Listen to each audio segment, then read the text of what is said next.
ஒன்று இரண்டு சிதறல் சிதறலாக, முழுமையாக எம்ஜிஆர். அங்கிருந்து இங்கு வரை இப்போதுள்ள விஜய் வரை இடைப்பட்டதில் நிறைய பேரை சொல்லலாம். வந்தார்கள், சென்றார்கள். வென்றவர் எம்ஜிஆர் மட்டுமே என்றுதான் குறிப்பாக சொல்ல முடியும். விஜய் அவருடைய திரை புகழை வைத்து ஒரு ரசிகர் கூட்டத்தை வைத்துக்கொண்டு கூட்டத்தை குறைந்து மதிப்பிடுவதற்கு நாம் தயாராக இல்லை. வரவேற்கக்கூடிய விஷயம்தான். அந்த கூட்டத்தை அவர் அரசியல் ஆக்கி இருக்கிறாரா என்றால் இல்லை என்பது தெள்ள தெளிவாக தெரிகிறது. கொள்கை எதிரி என்று ஒரு சாரரை சொல்கிறார். அரசியல் எதிரி என்று ஆளும் கட்சியான திராவிட முன்னேற்ற கழகத்தின் மீது பழி போடுகிறார், பிரச்சாரம் செய்கிறார். இதை நீங்கள் எப்படி பார்க்கிறீர்கள்? அவர் என்ன சொல்ல வருகிறார்? யாரை அரசியல் படுத்துகிறார்? அவர் எந்த அளவு அரசியல் பட்டுள்ளார்? எப்படி பார்க்கிறீர்கள் நீங்கள்? விஜய் எப்படி பார்க்கிறீர்கள்? அதாவது மக்கள் நடுவில் வந்து நாம் இந்த உங்கள்கிட்ட பேசும் பொழுது அந்த காலத்து ஊடகத்தாளர்கள் பாணர்கள்னு சொல்லியிருக்கேன்.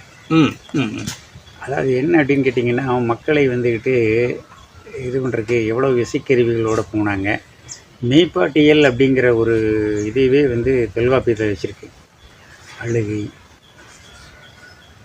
உவகை, சிரிப்பு இப்படின்ட்டு பார்த்தீங்கன்னு சொல்லிச்சுன்னா மெய்ப்பாட்டியல்கள் எல்லாம் இவர்களுக்காகவே வந்து இவர்களிடமிருந்து தான் துவக்கப்பட்டது.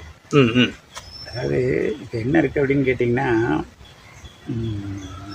ஏன்னா பொதுவாக மக்கள் வந்து கதை கேட்க விரும்புவார்கள். பெரிய அளவில் காட்சி இல்லாமல் உங்களுக்கு வந்து அந்த காலகட்டத்தில் வேஷம் கட்டி ஆடி பாட்டு நாடகம் மாதவியினுடைய இதை பற்றி சிலப்பதிகாரத்தில் எவ்வளோ தூரம் விவரிப்பாருன்னு தெரியலங்களா, அரங்கேற்று காதைன்னு. இப்போ நம்ம தமிழ் மக்களை பொறுத்த வரைக்கும் என்ன இருக்குது அப்படின்னு கேட்டிங்கன்னா, கலையை வந்து மிகவும் நேசிப்பவர்கள். இதில் வந்து கேமரா வந்த உடனே அது எங்கேயோ போயிடுச்சு.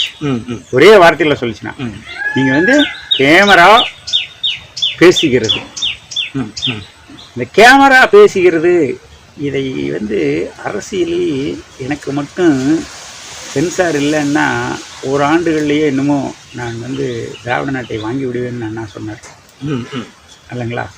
அப்படின்னு சொல்லிச்சுன்னா இதனுடைய வீச்சு இருக்குது இல்லைங்களா, இதனுடைய கனபரிமாணம் இருக்குது பார்த்தீங்களா, அதெல்லாம் சொல்ல முடியாது. எம்ஜிஆருக்கெல்லாம் வந்து